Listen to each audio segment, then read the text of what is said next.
네, 할렐루야 샬롬 하고 우리 인사합니다. 할렐루야 샬롬 샬롬 샬롬 샬롬 샬롬 샬롬 샬롬 샬롬. 하나님 사랑합니다. 여러분 주 안에서 사랑합니다. 예, 로라 윌킨스의 얘기 잘 보셨죠? 오늘 능력 주시는 자 안에서 우리가 모든 것을 할 수 있느니라. 참된 신뢰가 능력이다. 신뢰와 비슷한 말 믿음이죠. 참된 믿음이 능력이다. True trust is power라고 영어로 한번 제목도 잡아봤습니다. 참된 믿음이 능력인데, 예, 우리가 신뢰한다라는 거 우리 말씀 넣어가지고 한번 보죠. 4절에서 7절까지의 말씀. 하나님으로라는 구절을 넣어서 우리 함께, 예, 그 말씀 넣어서 함께 합독해 봅니다. 하나님을 신뢰함으로 어떻게 해요? 기뻐하십시오. 하나님을 신뢰함으로 모든 사람에게 관용을 베푸십시오. 하나님을 신뢰함으로 아무것도 염려하지 말고 기도하십시오. 예, 그래서 능력 주시는 자, 예, 예수 안에서 능력 주시는 자 하나님 안에서 우리가 모든 것을 할 수 있습니다. 그 능력이 믿음이죠. 그 믿음의 능력을 믿고 하시기 바랍니다. 하나님을 신뢰하면 모든 지각에 뛰어난 하나님의 무엇이 평강이 저와 여러분을 지켜주실 것을 믿습니다. 아멘. 하나님을 믿지 못하기 때문에, 하나님을 신뢰하지 못하기 때문에 반대로 보면, 예, 기쁨을 잃어버립니다. 하나님을 신뢰하지 못하기 때문에 당신은 관용을 베풀지 못합니다. 하나님을 신뢰하지 못하기 때문에 당신은 염려하고 있습니다. 하나님을 신뢰하지 못하기 때문에 하나님의 평강이 당신을 지키지 못합니다. 아까 새벽 예배 때 제가 예지한테 물어봤습니다. 어떨 때 걱정이 되고 염려가 되니? 그러면서 시험 볼 때 마음이 어떠니? 그랬더니 공부를 안 하면 시험 볼 때 걱정이 되고 염려가 되고, 그러면 시험 공부를 잘했을 때는 어떠니? 그랬더니 빨랑 시험 봐야지 이런 마음이 든다. 맞습니다. 우리가 염려를 한다라는 건 내가 부족한 걸 알았을 때 염려가 됩니다. 그런데 하나님을 믿는 믿음으로 우리가 염려하지 않고 이 마음을 어떻게 해요? 하나님께 의지할 때 하나님의 평강이 저와 여러분을 지켜주실 줄로 믿습니다.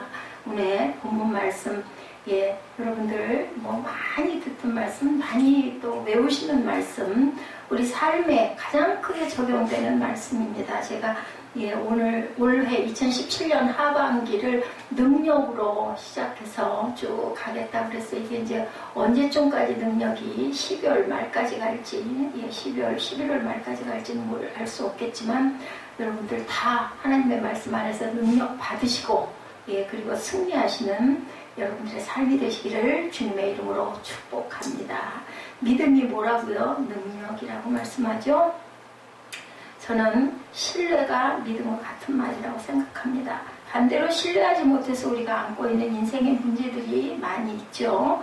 예, 시드니 올림픽 아까 2000년대에 펼쳐진 다이빙 그 10m 5차전 경기 여러분들 보셨을 거예요. 발가락 뼈가 3개가 부러졌다고 그래요. 그래서 7주 동안 누워있으면서 얼마나 마음이 낙심스러웠을까. 근데 다행한 것은 믿는 딸이었어요. 그래서 성경을 아마 병원에 누워있으면서 성경을 열심히 보지 않았을까. 그랬을 때 빌립보서 4장 13절 말씀이 가슴에 그야말로 비수처럼 확 꽂히고 그 말씀이 살아서, 예, 그 선수에게 어떤 그 희망과 소망을, 예, 품게 하죠. 그래서 내게 능력 주시는 자 안에서 내가 모든 것을 할 수 있습니다 하는 고백을 계속 입으로 중얼거리는 거 여러분 보셨죠? 그러면서 계속 띵틀을 띱니다. 제가 새벽 예배 때 모세하고 하나님 누가 출애굽을 이루느냐 했더니 우리 중등부 학생들이 하나님이 이루셨습니다. 그랬어요. 그럼 모세는 별 볼 일 없을까? 예, 모세도 대단한 사람이죠. 많은 기적도 일으켰어요. 그렇지만, 예, 모세를 지휘하신 분은 하나님이세요. 그렇기 때문에 사람은 사람일 뿐이라는 거, 이런 것처럼 하나님의 역사가 여러분들 위에 있으면 원하시는 모든 것들이 이루어질 줄 믿습니다. 중요한 것은 신뢰하는 마음, 믿는 마음이 지급해야 된다라는 것. 우리 사람 관계에서도 똑같죠. 예, 누군가를 믿고 의지하고 따르면, 예, 우리 어때요? 이제 저를 어떤 후배가 열심히 믿고 따르고 존중하고 따르면 어때요? 막 어떻게든지 퍼주고 싶잖아요. 좋은 거 알려주고 싶죠. 아까운 게 없습니다. 하나님의 마음은 이보다 수천 배 더 하실 줄로 믿습니다. 그래서 4위와 5위에 머물러 있던 이 선수가 결국은 1등을 하는 것. 상대방 중국 선수들이 계속 실수했다고 그러죠. 그것도 뭐 그럴래니 그랬겠지만 어쩌면 하나님의 섭리 안에 있었을 것이고 하나님은 아마 아셨을 거예요. 이 선수가 여기서 1등 할 줄을. 이렇게 예외 인물들이 어느 곳에나 나온다. 출전국에 그 자료를 요청했지만 16세 때 다이빙을 처음 입문했다고 합니다. 로라 윌킨스는. 자료 역시 올림픽에서 1등할 만한 자료는 하나도 없는 그런 선수였다고 합니다. 그리고 이어진 경기에서 그녀가 1등을 차지하고 36년 만에 미국에 금메달을 안겨주는 아주 어린 소녀가 이 여러 어려운 그 난관을 극복하고, 그죠? 이런 사건. 그럴 일, 일어날 일이니까 일어났지가 아니라 저와 여러분에게도 분명히 이런 일은 일어날 수 있습니다. 누구도 예외는 없다라는 것. 다만 마음의 소망을 품고 믿음을 품고 하나님의 말씀이 내게 능력이 됐을 때 이러한 놀라운 기적이 일어납니다. 그래서 이 빌립보서 4장 13절 말씀, 내게 능력 주시는 자 안에서 내가 모든 것을 능히 할 수 있느니라. 이 말씀을 금방 외워지잖아요. 그죠? 잊어버려지지 않는 말씀입니다. 저와 여러분의 말씀이 되시기를 2017년도 7월 23일 이후에 모든 시간들이 저와 여러분에게 능력의 말씀이 저와 여러분의 말씀이 되시기를 주님의 이름으로 축복합니다. 우리가 이렇게 살아가는 것 어떻게 하라고 그래요? 지혜를 이렇게 살 수 있도록 지혜 달라고 우리가 기도하는 게 가장 중요한데 자족하고 감사하라고 말씀하시네요. 자, 여러분들 너무 덥죠? 모르겠어요. 저는 작년보다 올해가 훨씬 더운 것 같습니다. 그저께하고 어저께는 정말 더웠어요. 그랬더니 어제가 중복이었다고 합니다. 러시아 대문호 레오 톨스토이는 젊은 시절에 너무 힘있는 삶을 살았다고 그래요. 그렇다면 그가 가난해서 그랬을까? 아니에요. 그 사람은 귀족 집안에 태어났어요. 자, 군복무단 때문에 힘들었을까? 아니죠. 시국이 불안해서 아니면 하나님을 모르는 집에서 태어났을까? 아니에요. 아주 그 기독교 신앙이 깊은 가정에서 태어났습니다. 이것도 저것도 아무것도 이 사람에게는 해당되지가 않습니다. 그는 공작인 귀족 집안에서 태어났기 때문에 태어나자마자 백작으로 살아갑니다. 입에다 뭘 물고 태어난다고 그래요? 금수저를 물고 태어난다는 거죠. 그리고 기독교 집안에서 태어났기 때문에 태어나면서 너는 그리스도인이다 라는 소리를 듣고 자랐습니다. 그래서 매주 교회도 빠짐없이 다녔고 성경도 열심히 읽었다고 합니다. 그런데 그의 마음에는 언제나 먹구름이 끼어있고 꺼림칙했다고 그러죠. 그래서 삶 가운데 만족감도 평안함도 없었다고 합니다. 뿐만 아니라 자신의 영혼이 정말 구원을 받았을까? 이런 의문들이 자꾸 마음을 불편하게 했다고 그래요. 그런 마음 들 수 있어요. 저도 초등학교 때 어린 시절에 그런 생각을 했어요. 하나님이 나를 아실까? 나는 죽으면 정말 천국을 갈 수 있을까? 이런 생각 많이 했습니다. 그러나 톨스토이가 중년기에 접어들면서 죄와 절망 중에 침체되고 무력하게 되어갔다고 합니다. 그래서 나만 그런가 보다라고 생각을 했대요. 나만 유달리 삶의 희망을 찾지 못하고 살아가고 있는 줄 알았다고 합니다. 이런 방황, 이런 정신적인 어떤 딜레마에 빠졌던 경험들이 여러분들도 한두 번 정도는 있으실 것 같습니다. 근데 자신의 주변에서 평소 저 사람은 교회 안에 있다고 생각했던 사람들도 훌륭하게 본 사람들도 삶의 모습에서는 본인하고 별다르지가 않더라는 거예요. 주변 사람들을 이렇게 살피고 보니까. 그러던 어느 날 귀족들이 자신들의 농노들을 멸시하는 모습을 보고만 깜짝 놀라고 충격을 받았다고 합니다. 자신도 평소 배우지 못하고 교양이 없다고 생각하고 투박하게 보았던 그들이 늘 가난에 지쳐 허덕이고 사는 그들이 오히려 더 즐겁게 살더라는 거예요. 그 사람들의 삶을 들여다보니까 살면서 더 여유롭게 살고 행복하게 살아가더라는 거죠. 그래서 행복지수가 방글라데시가 가장 높다고 그러죠. 가장 아주 미개한 국가고 GNP도 가장 낮은데 그 사람들도 도대체 왜 그렇게 행복할까? 그죠? 자, 그래서 그 안을 들여다보기로 했다고 합니다. 근데 그들 마음 안에 다른 이와 함께 살고 있는 것을 발견했다고 그래요. 이 톨스토이가. 그래서 그들은 어떤 어려움과 시련이 있어도 그 안에 있는 분에게 의지하고 그분과 소통하려고 했고 그분께 모든 것을 말하고 그분의 음성을 듣기 위해 집중했고 그분이 하시는 말에 순종했을 뿐만 아니라 내가 궁핍함으로 말하는 것이 아니라 어떠한 형편이든지 나는 자족하기를 배웠노라. 어디에요? 빌립보서 4장 11절 말씀입니다. 예수님께서 가르쳐 주신 삶을 실천하고 살아가는 그들을 발견했다고 하죠. 이것도 또 어디 있어요? 하나님 안에 있었다는 거예요. 이 사람들이. 그는 이러한 신앙을 가지려고 엄청난 노력을 한 결과 은혜를 받고 예수 안에 들어가 깊은 신앙을 가지게 되었다고 합니다. 그 결과 지금까지 자신을 목마르게 했던 영혼의 갈증도 해결받고 결국 삶에서의 만족감을 얻음으로 인해 대문호가 될 수 있었다. 이 사람의 이력입니다. 왜냐하면 하나님을 적극적으로 알아가고 행하고 있었기 때문이라는 거죠. 그 톨스토이는 이렇게 고백합니다. 예수를 믿기 시작할 때부터 이전에 가졌던 즐거움을 훨씬 능가하는 새로운 기쁨을 발견하게 되었다. 이렇게 고백을 했다고. 이 사람 뭐라 그랬어요? 태어나면서부터 예수 믿는 가정에서 태어났어요. 그런데도 불구하고 예수를 알지 못했다는 거죠. 만나지 못했다는 거죠. 그래서 우리는 그는 마지막으로 이렇게 얘기합니다. 하나님을 신뢰하는 믿음의 사람들이 예배하는 이것을 통해서 우리나라뿐 아니라 세계를 이끌 정치 지도자도 나오고 이런 대문호도 나온다라는 그러한 고백을 했다고 그래요. 노벨상도 나오죠. 아마 우리 교회에서도 아직 청년들이 이제 우리 중등부 학생들도 이렇게 잘하면서 훌륭한 그죠? 학자도 교수도 뭐 디자이너도 뭐 영화 감독도 그렇게 또한 귀한 운동선수가 또 이 로라 윌키즈 같은 운동선수가 나올 수도 있을 줄 믿습니다. 그래서 이것은 굉장히 아주 감격과 또한 아주 중요한 그러한 교회인 줄로 믿습니다. 그래서 우리는 기도해야 됩니다.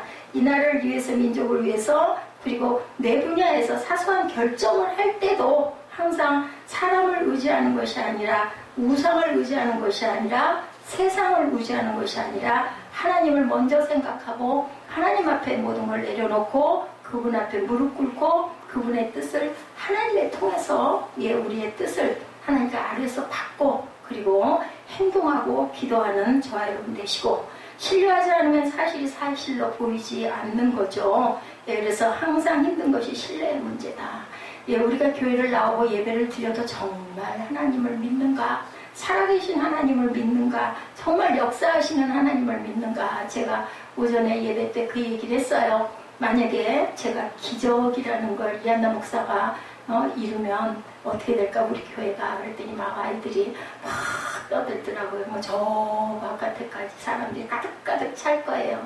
맞아요. 근데 결국은 제가 특별한 인물일까요? 아니에요. 능력 주시는 자 안에서 제가 능력을 행하는 자일 뿐인 거지 이한나는 똑같은 이한나입니다. 누가 계셔서 그 안에서 행동하시는 하나님께서 함께 하실 때 그런 능력이 일어난다. 하나님이 빠져나가 버리면 아무 소용이 없죠.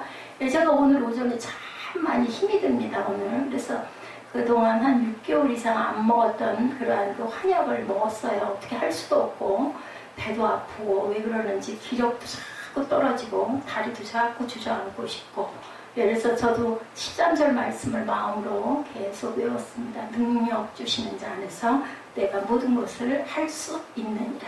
아마 더위 때문에 그런 것 같고 아까 그 음식 나와있죠? 그 나와 있는 그 내용처럼 자꾸 식욕이 떨어지고 귀찮잖아요. 더워 죽겠는데 뭘 만들어 먹으려면 움직여야 되니까 그런 걸 아마 잘못해서 그런 것 같아요. 우리는 우리 성전을 잘 돌봐야 됩니다. 여러분들 각자가 여러분 안에 하나님이 계시면 모두 다 성전이세요. 그래서 여기 계신 모든 분들이 성전이기 때문에 우리 교회가 이렇게 작지만 사실은 큰 하나님의 나라가 여기에 임해 있는 줄로 믿습니다. 여러분들 안에 모두 하나님을 모시고 살아가시기를 주님의 이름으로 축복합니다. 오늘 제목이 참된 믿음이 능력이다. 제가 말씀드렸죠.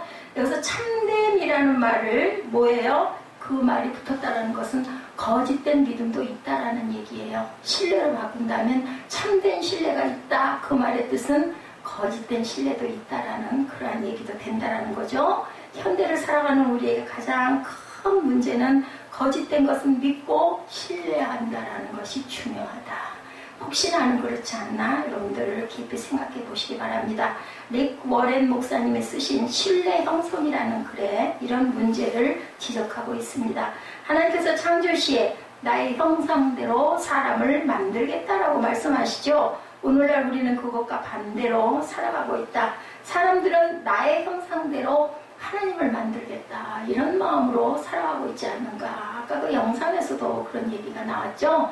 하나님의 시간에 나를 맞추려고 하지 않고 내 시간 안에 하나님을 끌어넣으려고 하는 그런 것을 우리가 하고 있지 않나. 우리가 뭔가 안 이루어지면 기도하다가 원망하잖아요. 하나님 왜 제가 이렇게 애를 쓰고 노력하는데 이거 안 해주십니까? 그럴 때 있어요. 그게 바로 하나님의 시간은 아직 당당 멀었는데 우리 시간 안에 하나님을 맞추려고 하는 마음일 수 있다. 왜 그것을 생각해 볼 줄 알아야 된다. 사람들은 도처에서 자신의 생활 방식을 정당화하기 위해서 하나님이 어떤 분이신지에 대해서 각자의 개념을 가지고 있습니다. 그들은 하나님을 축소시키고 우상화하기도 합니다. 나는 그것이 궁극적인 개인주의의 표현이라고 봅니다.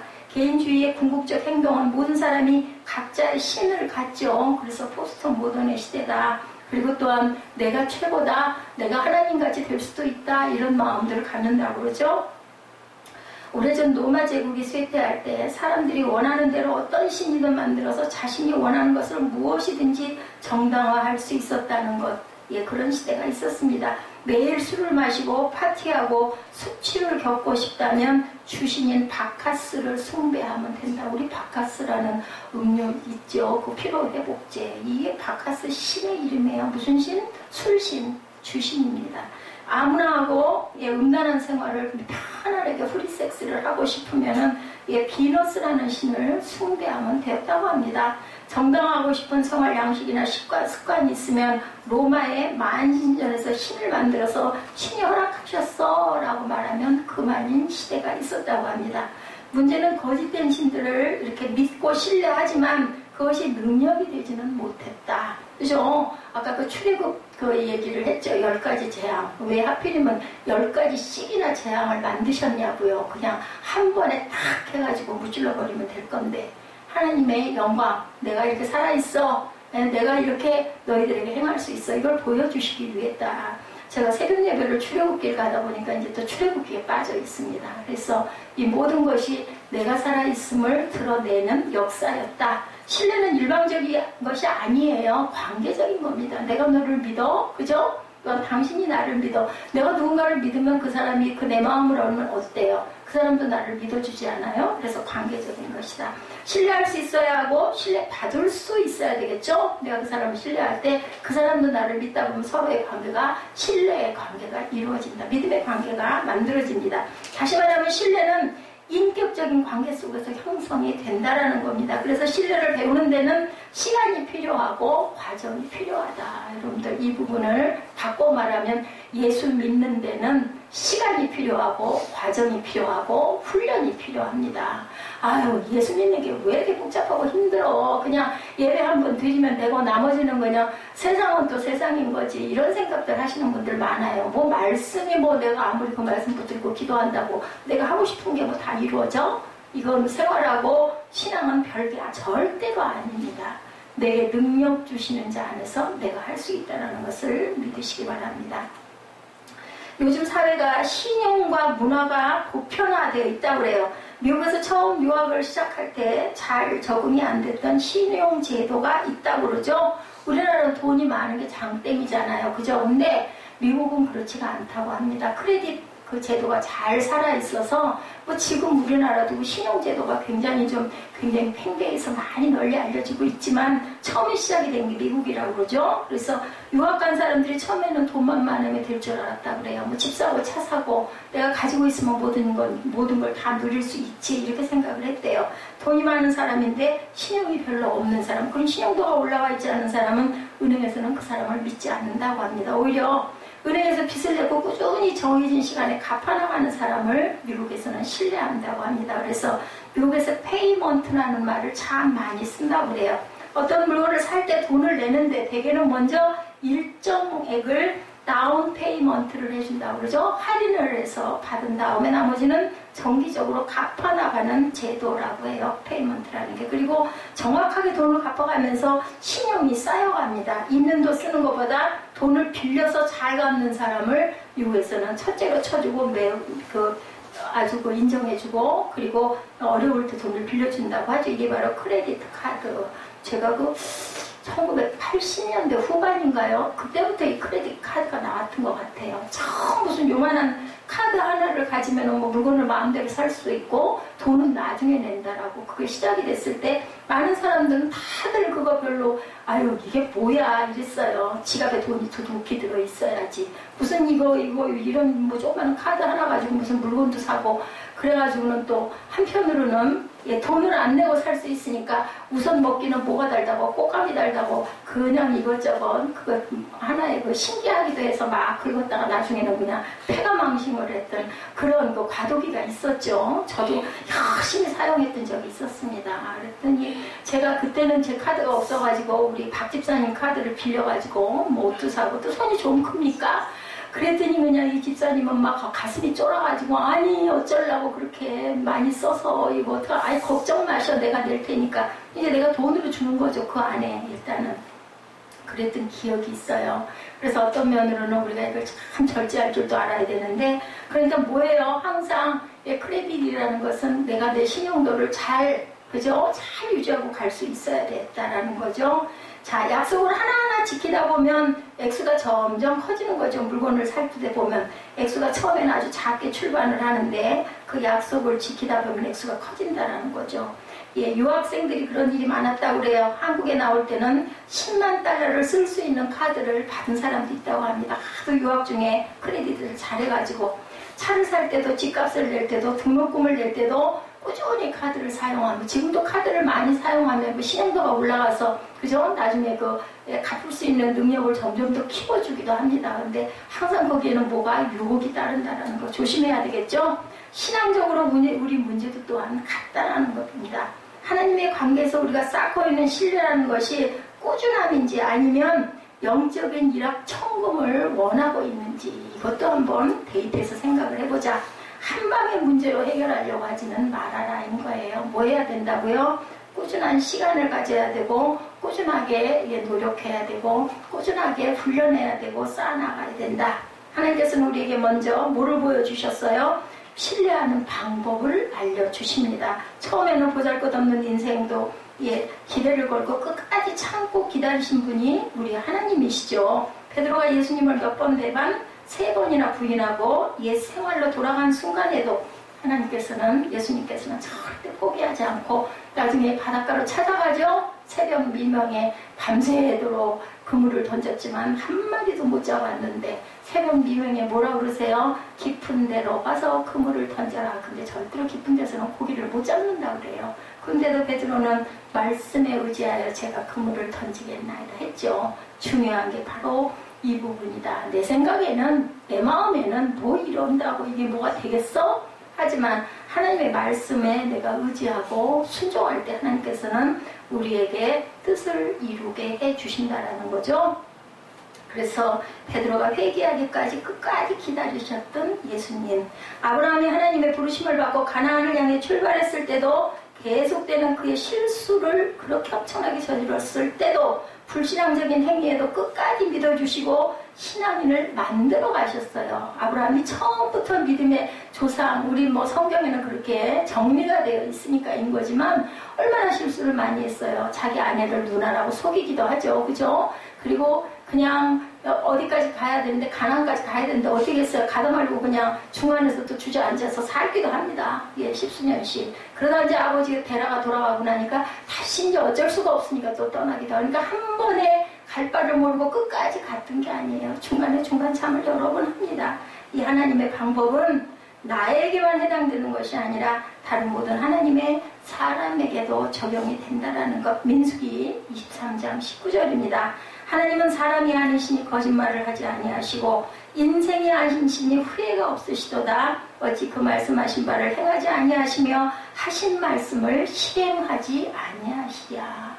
하나님이 이렇게 말씀하셨어요. 말씀하신 건 분명히 이루시고 거짓말도 절대로 안 하시고 후회도 절대 없으시고 말씀하신 바를 행하지 아니하시는 일이 한 번도 없다라는 거죠. 우리를 향한 하나님의 사랑과 신뢰를 여러분들 기억하시기 바랍니다. 이사야 49장 15, 6절에 말씀합니다.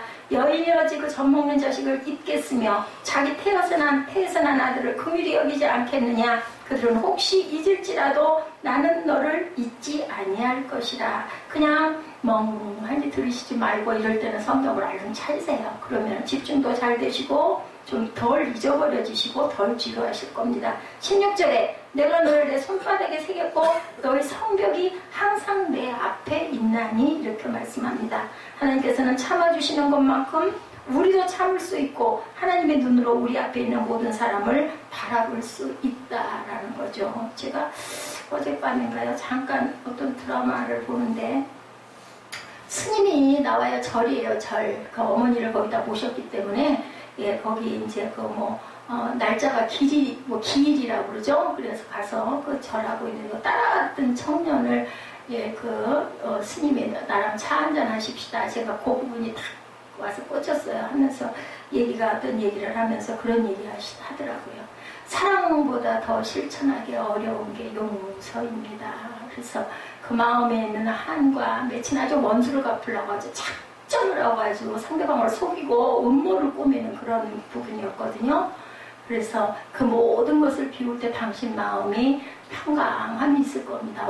성경 말씀하고 똑같네. 저는 그런 마음을 가졌어요. 그리고 나이를 이만큼 살 때쯤 되면 이제 좀 보입니다. 저는 아주 그 말이 굉장히 내 가슴에 와서 꽂히더라고요. 그러게 나이를 좀 먹고 그저 인생을 좀 살 만큼 살면 뭔가 하나님의 그런 뜻이 보이면 얼마나 좋을까. 나는 아직도 어느 지점에 있나 이런 생각을 해봤어요. 아까 그 하용조 목사님 그 묵상에도 그런 얘기를 하죠. 예, 내가 왜 여기서 무엇을 하고 있나를 생각할 때 우리의 삶을 우리가 그저 편안하게 받아들일 수가 있다. 도대체 나는 왜 이러는 거야? 이게 아니라 하나님의 뜻이 이 가운데 있구나라는 생각을 할 때는 우리가 순종하게 되는 그런 마음, 그러다 보면 마음이 편안해지지 않겠어요? 그래서 귀한 묵상이다 이런 생각을 해봤습니다. 하나님의 사람은 하나님의 사람을 다른 눈으로 바라볼 줄 압니다. 하나님의 사람 바나바는요, 사도 바울이 아직 사울이었던 시절, 예수 믿는 사람들 막 핍박할 때가 사울이었었죠. 그랬던 시절에 아무도 그를 믿어주지 않을 때 바울로 보았던 사람이 바로 바나바였죠. 온유의 사람이라고 하죠. 바울의 인생을 보장했던 사람이 바로 이 바나바였습니다. 위대한 사람 바울은 성품의 사람 바나바에 의해 만들어졌어요. 하나님이 뭘로 쓰셨어요? 통로로 쓰신 거예요. 바나바라는 사람은. 그런 사도 바울에게 영적 아들 누가 있었어요? 디모데가 또 있었죠. 육신적인 나이로도 굉장히 어린 사람이었습니다. 그런데 바울은 누구에게 디모데를 보내든지 신뢰하도록 꼭 편지에 소개를 하죠. 고린도전서 16장 10절에 디모데가 이르거든 너희는 조심하여 그로 두려움이 없이 너희 가운데 있게 하라. 이는 저도 나와 같이 주의 일을 힘쓰는 자입니다. 이렇게 인정을 받습니다. 바울이 사람들에게 부탁하죠. 디모데를 나의 동역자로 생각해 달라는 얘기예요. 사실 우리가 잘 아는 사람, 특히 장단점을 모두 아는 사람을 신뢰한다는 것은 정말 어려워요. 예, 우리가 잘 아는, 우리가 맨날 만나는, 특히나 가족인 경우에, 그죠? 예, 오랜만에 한 번 만나는 사람 엄청 반갑죠. 근데 우리 이렇게 매일 만나는 경우는 어때요? 그냥 무심할 수가 있어요. 근데 자주 만나는 사람일수록 우리가 귀하게 생각할 줄 알고 바라볼 줄 알아야 된다. 중요한 것은 신뢰의 성품을 가진 사람들에게 좋은 사역자들이 만들어진다는 것을 우리가 생각해야 됩니다. 제가 오늘 통성 기도하는 시간에 은혜를 많이 받았습니다. 근데 참 마음이 기뻤어요. 아무것도 없는데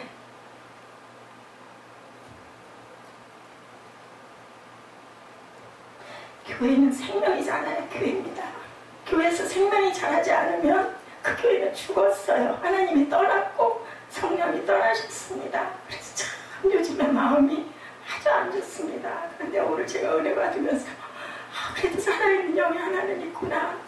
살아나는 영이 하나는 있구나. 물론 순간순간 우리 넘어지죠. 그래도 통곡도 하면서 목이 터져라고 부르짖어서 기도하는 거 보면서 하나님 저 딸의 기도 좀 들어주세요. 제가 그렇게 기도하고 그렇습니다. 여러분들 통곡 기도 좀 하세요. 잡담하지 말고 다른 거 하지 말고 밖에 드나들지 말고 제발 10분이라도 부탁 좀 드릴게요. 교회가 살아나면 얼마나 좋습니까? 교회 사람이 많이 차고 넘치고 이게 중요한 게 아니에요. 여러분들 마음에 은혜가 임하면 여러분들의 삶이 얼마나 귀하고 가치 있고 순간순간이 기쁩니까? 그걸 위해서 기도하시기 바랍니다. 그냥 주일이니까 할 수 없이 주일 지켜야지 그러고 와서 앉아 계시면 앞으로 50년을 성전을 왔다 갔다 해도 아까 누구요? 예, 그 대문호 톨스토이 같은 경우도 믿음의 가정에서 태어났지만 하나님을 만나지 못했을 때는 소망을 못 가졌어요. 안 늦으셨어요, 여러분들은.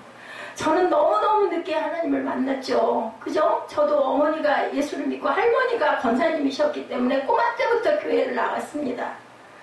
그런데 늦게 은혜를 받고 하나님을 믿고 성령을 받았음에도 또 세상살이를 한 20년 했죠. 30대에 은혜 받고 성령 체험하고도 너무 늦었어요.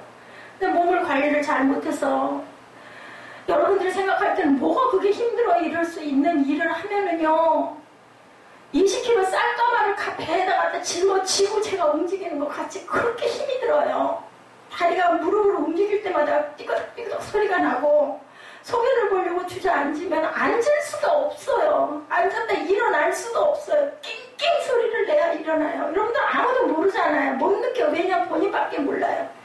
누가 아실까요? 하나님이 아시겠죠. 근데요 저는요 재벌이에요. 재벌. 제가 잘못했기 때문에 벌 받는 거예요. 여러분들 그러지 마세요. 보편적으로 열심히 잘 먹고 잘 주무시고 그 안에서 평강 누리시고 하나님의 은혜를 감사하세요. 그게 하나님이 가장 바라시는 부분이에요. 성전에 와서 딴 생각하지 마세요. 그 2시간이라고 하십시다. 식사, 점심시간, 나 이거 아까워. 난 내가 딴 볼 일이 있는데 이러신 분들은 식사 안 하셔도 괜찮아요. 그냥 성전에 11시에 와가지고 1시에 끝난다. 1시 1, 20분에 끝난다. 2시간만 하나님께 드리자. 여러분들 하루가 24시간이잖아요. 곱하기 7하면 몇 시간이에요? 그죠? 금방 나오죠? 11조들 하시잖아요, 여러분들. 거기에 11조면 몇 시간일까요? 전체 시간, 일주일 전체 시간 중에서 주일날 2시간, 3시간. 그 시간만은 하나님께 집중하세요. 여러분들을 위해서. 그냥 빈무덤같이 있다 가실래요? 여러분들 누구 전도해보셨어요? 그 반갑고 기쁜 옆에 주변 사람들에게 우리 교회가 누구 언제 한번 소개 한번 해보셨어요? 내가 될 수 있으면 소개 안 하시려고 그러죠. 부담 줄까봐 안 하려고 그러고 아유 별 볼 일 없으니까 안 하려고 그러고 사람도 없는데 뭐 그죠? 요즘에 삼각교회는 안 온대요. 부담스러워서.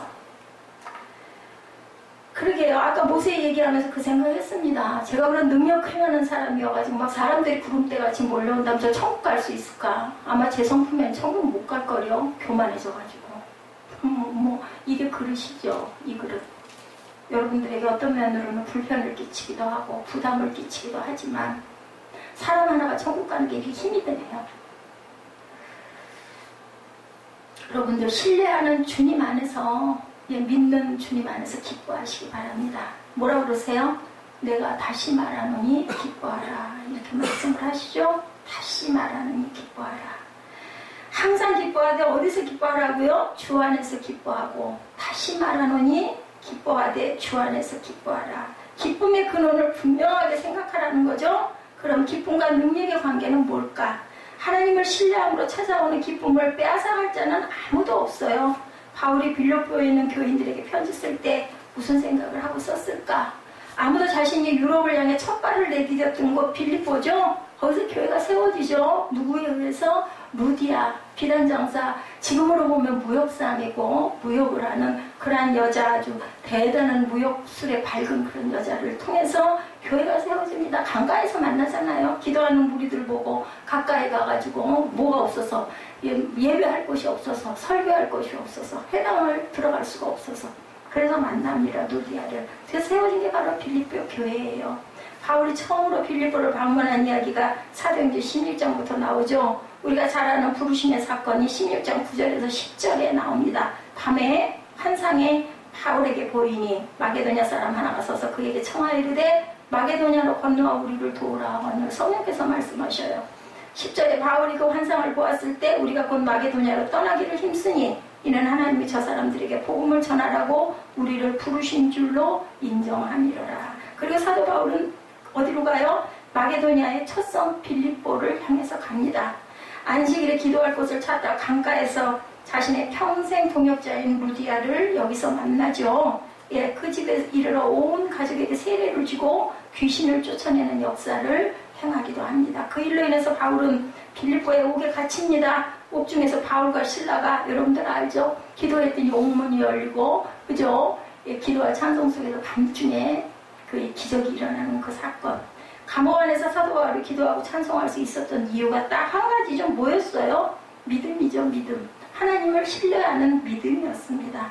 내가 있는 이곳이 하나님이 보내신 것이고 지금 나를 가두고 있는 사람들이 바로 내가 복음을 전해야 할 대상이라는 것을 바울은 알았다라는 거예요. 그래서 그 옥 간수에게 그 가정에 가서 세례 주지 않아요? 다 예수 믿게 하죠. 그래서 옥중에서도 찬송하고 기쁨을 잃지 않았던 믿음의 추억을 생각하면서 편지를 쓴 것이 바로 여러분들 이 빌립보서예요. 예, 그것을 생각하면서 이제 사도 바울은 빌립보를 떠나 있지만 자신이 옥중에서 찬송했던 것 그리고 그 옥을 지키는 간수와 가족을 구원시켰던 일을 생각하며 믿음의 추억을 떠올린 거죠. 주 안에서 그가 기뻐했던 일을 생각하니 분명하게 말씀이 이해되지 않습니까? 4절에 주 안에서 항상 기뻐하라. 내가 다시 말하노니 기뻐하라. 그죠? 아무리 때려도 맞는 사람이 쓰러지지 않으면 때리는 사람이 오히려 겁을 내죠.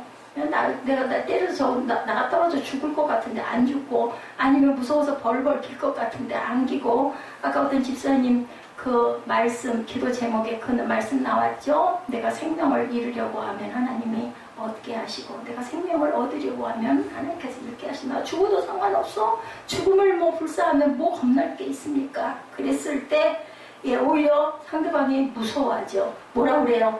세상에 감당치 못할 사람들이라고 얘기해요. 뭐 어떻게 해도 죽이려면 죽여라. 나는 상관없다. 나는 가면 더 좋아. 천국 가니까 이런 생각을 가졌다는 거죠. 아무리 고통을 당해도 실족하지 않는 사람, 환난을 겪어도 주 안에서 기뻐하는 사람이야말로 진정한 믿음의 능력이 있는 사람입니다. 그래서 신뢰함으로 주 안에서 관용을 베푼다라는 것은 5절이죠. 너희 관용을 모든 사람에게 알게 하라. 주께서 가까우시니라. 우리가 종종 하는 말이 있죠. 사랑을 받아본 사람이 사랑도 한다. 그죠? 사랑 못 받고 자란 자녀들은 사랑할 줄을 몰라요. 그래가지고 항상 뭐에 걸려 있어요? 항상 결핍증에 걸려 있어요. 그래서 우리는 어렸을 때 그래서 애정결핍이라고 얘기하죠. 풍성하게 사랑을 주고 아이를 길러야 됩니다. 우리가 하나님을 신뢰한다면 해야 하는 일이 있는데 어떻게 얼마나 관용을 베푸는 사람인지 사람들에게 알게 해야 돼. 관용이라는 게 뭐예요? 관대하게 용서한다 해요. 그냥 쉽게 생각을 한다면 사랑보다 더 힘든 게 뭐라고요? 이게 용서라는 거죠. 그리스도인의 능력은 보복에 있는 게 아니라 관용에 있다. 관대하게 용서하는 것에 있습니다. 왜냐하면 보복은 누구나 할 수 있어요. 그죠? 나를 해치고 나를 괴롭혀서 내가 그냥 복수할 거야. 이러면 누구나 이를 갈고 칼을 갈 수가 있지만 그를 관대하게 용서할 수 있는 마음은 아무나 할 수 있는 게 아니라는 거죠. 관용하지 못하면 예측했던 일들이 일어나죠. 뭐가 일어나요? 배신, 비관, 불신, 낭망, 저주, 그리고 투쟁 그런 게 일어나지 않습니까? 능력이 아니죠. 언젠가 곽선희 목사님의 설교에 등장했던 이야기인데 곽선희 목사님이 사는 동안 가책을 느끼게 한 경험이 있다고 합니다. 고향에서 나올 때 아래 윗집에 살던 동생 같은 4대 독자 청년이 있었대요. 얼마나 귀하게 크는지 부모님들이 얼마나 잘해주는지 결국은 방탕해버렸다고 합니다. 여러분들 자녀 사랑하시죠? 잘해주지 마세요. 그죠? 예, 안 먹습니까? 뭐 해주지 마세요. 배가 고파 죽겠으면 먹어요. 김치하고 밥만 놔두세요. 라면 뭐 좋아하는 라면 이런 거 놔두지 마세요. 결국 배고파 죽겠으면 먹게 돼 있어요. 근데 자꾸 입에 맞는 거 안쓰러워서 해주다 보면 점점 입은 짧아지고 점점 안 먹어요. 그리고 이제 또 눈치가 맑아가지고 내가 요러면 좀 요렇더라. 요것도 저도 그랬거든요. 어렸을 때. 제가 아까 문득 생각나는 게 이제 중학교 2, 3학년 때 딱 예지 나이네요. 그때 너무너무 음식을 안 먹었어요. 얼굴이 백지장 같아가지고 배짱 말라가지고 43kg가 돼가지고 그러고 한 1m 60짜리 키가 그러고 다녔던 기억이 있어요. 그때 저는 질병을 갖고 있었어요. 그래가지고는 먹기만 하면 속이 메스꺼리고 막 이래가지고 안 먹고. 근데 안 먹으니까 자꾸 메스꺼린 거야. 지금 생각해보면 그 병하고 별로 상관도 없었는데 화장실 가면 아주 그 힘이 들고 자꾸 그 혈변을 하고 그 핏줄이 터져가지고 그냥 앉기만 하면 막 그냥 아래로 혈액이 막 쏟아지고 밥 먹다가도 그냥 방바닥에 혈액이 줄줄 쏟아지고 이런 것 때문에 밥을 안 먹었었어요. 의도적으로. 그래서 제가 딱 얼핏 생각한 게 이거 피가 물보다 진한가? 제가 그 생각을 했습니다. 현상은 좀 다르지만 너무 안 먹는 게 제가 염려가 되더라고요. 그러면 뭘 이루겠어요. 건강해야 뭐든지 할 수 있죠. 한 놈은 너무 잘 먹어가지고 걱정, 한 놈은 너무 안 먹어서 걱정. 중간으로 딱 둘이 섞였으면 너무나 좋은데 이렇게 뭐 적당한 게 없어요. 그래서 자녀를 너무 귀하게 저희 엄마가 저를 또 너무 걱정해서 염려해서 오하고 길러가지고 어려운 일 힘든 일 당하면 못 극복해 나가고 그래서 뚫고 못 나가서 결국은 하고 싶은 걸 못 이룬 거 그거는 뭐 부모 원망하는 게 아니라 제가 그런 뚫고 거친 생활을 하면서 그런 것도 해결해 나갈 줄 아는 그런 힘을 받지 못해서 그래요.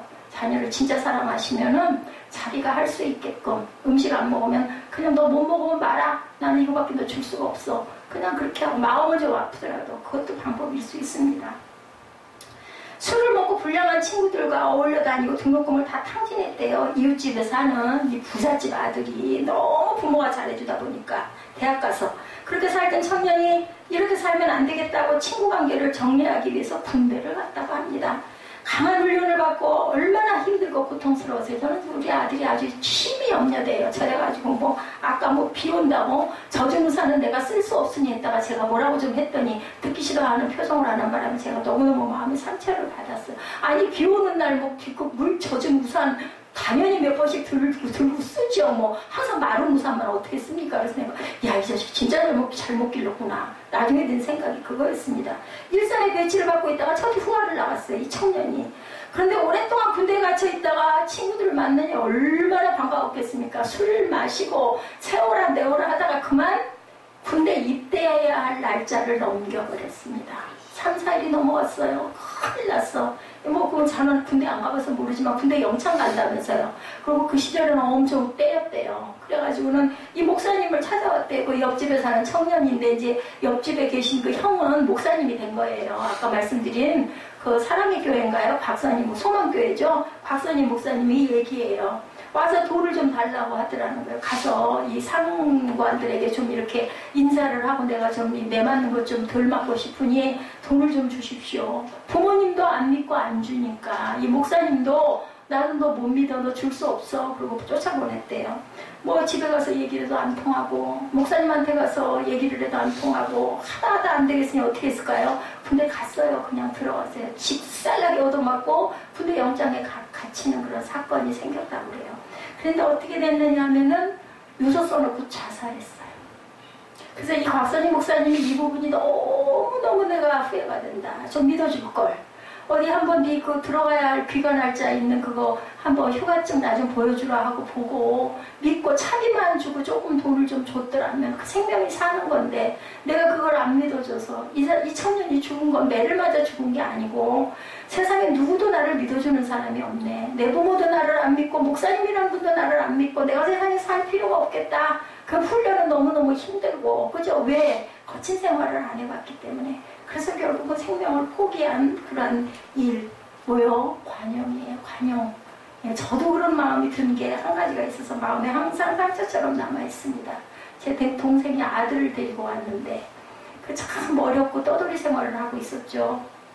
근데 제 눈에는요, 딱 아들 앞세워가지고 뭐 용돈이라도 좀 받으려고 왔네. 이런 게 눈에 보인 거예요. 참 보면은요, 마음속으로 남의 마음을 들여다보고 판단하는 게 사실은 죄일 수 있는 거죠. 그냥 그래도 속아라 하고 그 오랜만에 왔으면 꼬마한테 아까 그 예지가 그 뭐 큰 이모부라고 얘기했다는 것처럼 그 10만 원짜리 한 장 탁 쥐어줬으면 얼마나 반가워하고 아이고 고마워 따랐을 건데 저 그때 그게 미워가지고 돈이 아까운 게 아니라 미워가지고 안 줬더니 제가 이런 말씀 여러분들에게 할 때 가슴에 꽂혀 있어요. 저 정말 못됐거든요. 그런 거 아주 미워하는 마음 그런 걸 비워야 됩니다. 악함이 아니라 그의 상처를 보셨고 불쌍히 여기셨기 때문에 예수님은 삭개오를 찾아가죠. 내가 네 집에 유하리라 얘기합니다. 삭개오가 아주 못된 세리였잖아요. 아주 그냥 그 이스라엘 사람들 돈 착취해가지고 지가 입마에 포켓하고 아주 그랬던 삭개오. 예수님 만나고 나서 어떻게 해요? 4배씩이나 곱해서 내가 다 갚아주겠다 그러고 새 사람이 됐어요. 여러분들 예수님 만나시기 바래요. 예, 혈루병 12년 앓던 여인도 막 소망 품고 내가 저 옷자락만 잡으면 내가 살 수 있을 것 같아 하고는 그냥 몰래 그 옷자락 만졌다가 아이고 내가 죄졌네, 내가 만지면 안 되는데 그랬는데도 예수님 뭐라고 해서 네 병 다 나았다 얘기하십니다. 세상의 눈으로 그렇게 하고 성경을 바라보고 예배를 드리고 예수를 믿지 마세요. 하나님의 시선으로 하나님의 색 안에서 여러분들 은혜 받으셔서 예수를 만나시기 바랍니다. 그랬을 때 우리가 아무도 염려하지 않는 사건이 일어난다. 그죠? 세 번째, 하나님을 신뢰함으로 염려하지 마십시오. 인생의 단 한 번의 히치하이크라는 그러한 부분들이 이루어진다. 왜 우리 길에서 잠깐 어디까지 좀 나 좀 태워주세요 할 때 손가락 내밀고 막 나 좀 저까지, 그게 내 종착지가 아니에요. 그 사람 가는 데까지 나 잠깐만 얹어 태워주십시오 하는 그런 부분들이죠. 이런 부분들의 일, 우리가 믿음을 가져야 된다. 작은 관용이에요. 잠깐 태워주는 거. 저는 그래서 그죠? 말 내세울 것도 없지만 저는 언젠가부터 우리 아파트 들어가는 입구에서부터 밤에는 차들이 마을버스가 잘 안 다니잖아요. 누구든 태워달라고 손들면 얼른 태워줘요. 새벽에 나올 때도 마찬가지고. 물론 이제 그게 뭐 남자분이거나 험상보 중분이면 신경이 좀 쓰일 수 있지만 대개는 여자분들이더라고요. 그 다문화 가족의 여인들이 그렇게 서서 이렇게 막 손을 들어요. 우리 아파트 임대 주택식을 조그만한 그 평수에 사시는 그 어디에 관리실고 맞은편 쪽 거기까지 가시는 여자분을 제가 몇 번 새벽에 또 다리가 불편해가지고 내려가는 길에 계신 분 일부러 차 세우고 물어봐요. 그러면 운동하신다라는 분도 계시고 세워달라고 손들면 그냥 무조건 태워드립니다. 그냥 작은 관용이에요. 내 차에 잠깐. 옛날에는 안 그랬죠. 예전에는 예수를 믿을 때도 안 그랬습니다. 우리가 이런 마음을 가지셔야 되겠죠.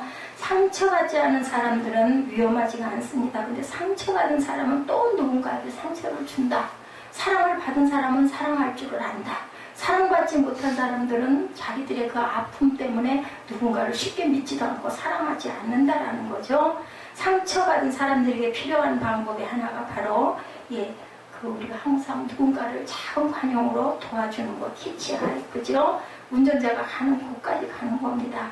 인생에 단 한 번의 히치하이크가 스스로 인생을 살아갈 힘이 된다는 걸 잊지 마시기 바랍니다. 그리고 하나님을 신뢰함으로 염려하지 않는 삶, 6절 7절이죠. 아무것도 염려하지 말고 다만 모든 길에 기도와 간구로 너희 구할 것을 감사함으로 하나님께 아뢰라. 그리하면 모든 지각에 뛰어난 하나님의 평강이 그리스도 예수 안에서 너희 마음과 생각을 지키시리라. 그 스님도 그 얘기하셨어요. 중요한 건 마음이죠. 이렇게 얘기하더라고요. 그죠? 우리가 누구 용서하는 거 우리 마음만 허락하면 되는데 그게 안 되잖아요. 그죠? 그랬을 때 당신의 마음 안에 번뇌만 쌓입니다. 그죠? 물론 불교 스님이기는 했지만 예수님의 말씀과 똑같네. 우리 마음과 생각을 지키라고 하신 말씀과 저는 그런 것밖에 귀에 들어오질 않아요. 우리가 한번 생각해 봅니다. 차를 타고 가면서 사고를 염려하는 이유는 운전자를 믿지 못하거나, 그죠? 아니면 저는 늘 그걸 염려를 하니까 내가 운전 실력이 부족하고 길도 부족하고 길름도 부족하고 주차 파킹할 것도 염려되고 그러니까 염려를 하는 거예요. 그래서 뭘 들어요? 보험들을 다 들어요. 딴 건 안 들어도 그죠? 우리 항상 1년에 한 번씩 그 보험 들잖아요. 이런 것처럼 자동차에 그 보험을 듭니다. 능력 있는 삶을 산다는 것은 염려 없는 삶을 산다는 것과 같다라는 거죠. 감사한 것은 인간이 가진 위대한 특징 중 하나가 신뢰할 수 있다라는 것, 믿음을 가질 수 있다라는 것, 자신의 믿음이 거짓이 아니라는 확신만 있다면 우리에게도 두려움은 없습니다. 나는 정말 예수를 믿어. 나는 정말 천국을 믿어. 나는 정말 부활을 믿어. 나는 정말 구원을 믿어. 이렇다면 뭘 염려해요? 여기 있으나 하늘에 가나 내가 있는 동안 열심히 하나님께 충성하고 살다가 갈 때 돼서 언제일지는 모르지만 제가 요즘에 자동차 때문에 번뇌가 많습니다. 별로 큰 부분도 아닌데 이거 내가 이렇게 가지고 있는 게 물론 손해가 좀 나긴 하겠지만 이게 옳은 걸까? 그러면서 드는 생각이 내가 과연 몇 년이나 땅에 살까 이런 마음이 자꾸 듭니다. 모르죠. 우리는 아무도 모릅니다. 또 이렇게 해가지고 또 10년 15년 살 수도 있을지도 모르겠죠. 근데 지금 제 상태로 봐서는 그렇게 여겨지지가 않아요. 우리가 항상 주 안에서로 시작했다면 결론은 아무것도 염려하지 말고로 이어집니다. 염려는 우리가 무엇을 해야 하는데 그 무엇을 가지지 못해서 찾아오죠. 돈이든 권력이든. 초대교회가 세워지고 그리스도의 능력이 일어난 것은 사도행전 2장에 여러분들 잘 아시죠. 오순절 성령 강림 사건 이후죠. 120문도가 성령을 체험했을 때 깨닫게 된 것은 하나님이 함께 하신다는 것이었죠. 교회에서 그리스도의 능력이 나타날 때 신뢰가 뭔지를 깨닫게 된다. 믿음이 뭔지를 깨닫게 된다는 거예요. 한마디로 얘기해서. 그죠? 오늘 그 세빈 예배 때 관리의 딸, 다 죽었는데 모두 다 죽었다고 하는데 걔는 예수님이 그랬을 때 모두 다 비웃었다고 그랬어요. 근데 뭐가 일어나요? 살아나는 기적이 일어나잖아요. 예수님은 살리기도 죽이기도 하신다. 부활을 이기고 부활하신 분이기 때문에 우리도 부활의 생명이다라는 거죠. 세상에 은과 금을 가지고 예배당을 지을 수 있을지는 모르지만 그러나 여러분들 교회에는 세울 수 없어요. 하나님께서 우리에게 세빛 성전을 주신 게 얼마나 큰 축복인지 모릅니다. 이 세빛 성전으로 인해서 크게 여러분들에게 귀한 도움이 가는 실질적인 세상에서 바라볼 때 그런 은혜는 없을지 모르지만 아무나 세우는 것은 아니죠. 그래서 아퀴나스는 이렇게 얘기합니다. 이제 교회는 은과 금은 내게 없거니와 나사렛 예수 이름으로 일어나 걸으라는 능력을 나타낼 수는 없겠군요. 유명한 중세 교부 토마스 아퀴나스가 교황과 나오는 대화예요. 어느 날 교황이 화려한 성당을 가리키면서 이제 교회는 은과 금이 풍부하다라고 자랑을 했다고 그래요. 그러자 말한 거예요. 이제 교회는 은과 금은 내게 없거니와 나사렛 예수 이름으로 일어나 걸으라는 능력은 나타낼 수가 없겠군요. 그의 말대로 교회는 세속적 힘을 자랑하다 결국 예수 그리스도의 능력을 찾는 이들에 의해 종교 개혁의 대상이 됩니다. 하나님을 전적으로 신뢰한다는 것은 여러분들 쉬운 일이 아니에요. 우리가 생각할 때는 예수 믿으니까 내가 예배드리고 교회 가지지만 진짜로 내가 예수를 믿고 있는가? 진짜로 내가 구원의 확신이 있는가? 진짜로 내가 부활의 그것을 영광을 내가 바라보고 있는가? 여러분들 저도 그래요. 계시록을 보면요. 정말 이런 일이 일어날까? 이런 마음이 들어요. 근데 하나님의 말씀은 1.1획도 변함이 없다면 맞지 않을까? 우리가 고통과 절망의 그 시간들을 지나면서 뭐예요? 신뢰를 배워간다. 목회와 신학의 신뢰는 사랑하는 신뢰에 불확실함 속에 확신이라는 제목의 설교를 읽다 보니까 이런 예화가 있었습니다. 어느 한 집사님에 대해 신방을 했다고 그래요. 주위 사람들에게 존경받고 사랑받는 분이었는데 이분이 어느 날 호흡이 곤란해서 병원에 갔더니 폐암 말기라는 진단을 받았대요. 40대래요. 40대가 이거 암의 어떤 걸릴 확률들이 높은 것 같습니다. 40대 후반인 그 집사님에게 믿기 어려운 소식이었다고 그러죠. 그 집사님을 신방을 간 그 전도사님이 그냥 눈에서 눈물이 왈칵 쏟아졌대요. 아이고 저렇게 젊고 저렇게 활발하고 저렇게 활동적일 나이에 어떻게 하면 좋아. 폐암 말기 고칠 수도 없는. 근데 그분은 의외로 너무 평온했다라는 거죠. 너무 평안해요. 오히려 그 신방하러 가신 목회자님을 너무너무 위로를 해서 그 부분에서 오히려 위로를 얻고 돌아오게 됐다고 합니다. 그리고는 신방에 감사하다는 말과 함께 그분은 이렇게 고백했다고 하네요. 주님의 신뢰를 가르치시는데 못 따라가서 많이 울었어요. 사람들 앞에서 미처 말하지 못한 그의 평안의 여정을 그는 그렇게 표현을 했다고 합니다. 내가 보았던 평안은 그간의 눈물과 고통의 결과물이었다. 이분이 이렇게 얘기를 했다고 합니다. 하나님을 신뢰하는 과정이 영적 싸움이라는 것이 우리가 이해가 됩니다. 우리 주변에는 영적 싸움에서 지고 마는 사람들, 그래서 염려와 분노로 일그러진 고통 가운데 삶을 사는 사람들도 때로는 많이 보죠.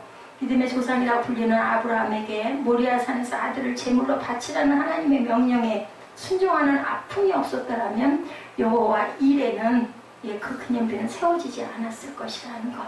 여러분들 하나님을 신뢰하는 방법을 배우는 것이 중요한데 우리가 하나님을 신뢰하지 않을 때 그것은 기도가 아니고 공허한 톡백이 될 수밖에 없다는 것. 하나님을 신뢰하면 나 요구보다 하나님의 인도하심이 더 낫다는 것을 인정하게 된다. 아까 그 시간표 시계 여러분들 보셨죠? 그것을 이해하게 되고 그것에 감사하게 된다라는 거죠. 오늘 본문이 확실하게 이해되는 순간 아무것도 염려하지 말고 다만 모든 일에 기도와 간구로 너희 구할 것을 감사함으로 하나님께 아뢰라. 그리하면 모든 지각에 뛰어난 하나님의 평강이 그리스도 예수 안에서 너희 마음과 생각을 지키시리라. 모든 지각에 뛰어난 하나님의 평강이 우리의 마음과 생각을 지킨다는 것을 분명하게 깨닫게 된다는 것. 그랬을 때 우리의 삶에 능력이 찾아오죠. 어려움이 없는 게 아니에요. 고단함이 없는 게 아니에요. 그런데 하나님의 능력이 저와 여러분에게 임하면 힘든 일이 힘들지가 않게 느껴진다는 거죠. 극복할 수가 있다라는 거죠. 예, 이렇게 항상 우리는 그런 꿈을 꾸고 살아갈 수 있어야 된다. 예, 우리가 항상 나된 것은 뭐라고요? 하나님의 은혜다라는 은혜를 느끼시는 저와 여러분 되시기 바랍니다. 이 찬양 여러분들 아시죠? 너는 내 아들이라. 오늘날 내가 너를 낳았도다. 너는 내 아들이라. 사랑하는 내 아들이라. 언제나 변함없이 너는 내 아들이라. 십자가 고통, 해산의 그 고통으로 내가 너를 낳았으니 너는 내 아들이라. 사랑하는 아들이라. 우리 삶에서 일어나는 일 모두가 내게 능력 주시는 자 안에서 내가 모든 것을 할 수 있는 저와 여러분 되시기 바랍니다. 그리하면 그렇게 했을 때 모든 지각에 뛰어난 하나님의 평강이 그리스도 예수 안에서 너희 마음과 생각을 지키신다고 합니다. 여러분들 평강하시길 원하시잖아요. 그랬을 때 우리는 무엇을 하면 된다고요? 능력 주시는 자 안에서 내가 모든 것을 할 수 있다라는 고백이 될 때 하나님께서 우리 마음 안에 진정한 평안을 주신다라는 것 믿고 나아가시는 저와 여러분 되시기를 주님의 이름으로 축복합니다. 기도하시겠습니다.